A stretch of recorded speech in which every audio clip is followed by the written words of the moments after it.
Telangana POLYCET results అయితే declare చేయడం అయితే జరిగింది కొద్దిసేపటి క్రితం.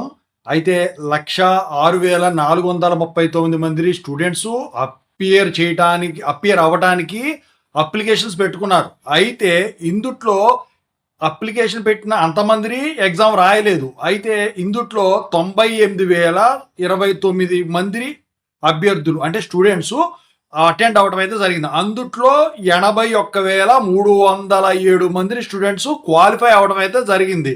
అయితే స్టూడెంట్స్లో బాయ్స్ 41,719 మంది, గర్ల్స్లో వచ్చేసరికి 39,588 మంది క్వాలిఫై అవ్వడం అయితే జరిగింది. అయితే మరి ఇంతమందికి అడ్మిషన్స్ ఉంటాయా అంటే దానికి సంబంధించిన సెపరేట్ వీడియో ఒకటి చేస్తాను.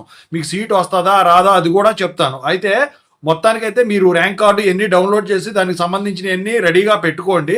మీరు కామెంట్ సెక్షన్లో తెలియజేయండి మీరు క్వాలిఫై అయింది లేనిది. ఈ ఛానల్ సబ్స్క్రైబ్ చేసుకోండి. సబ్స్క్రైబ్ చేసుకొని డిప్లొమా ఛానల్ మంది ఉంది, డిస్క్రిప్షన్లో లింక్ ఉంది, ఖచ్చితంగా అయితే దాన్ని ఫాలో అవ్వండి. మీకు ఆ డౌట్స్ ఉంటే కాల్ మీ 4 ద్వారా కాల్ చేయండి. Thank you so much. I wish all the best.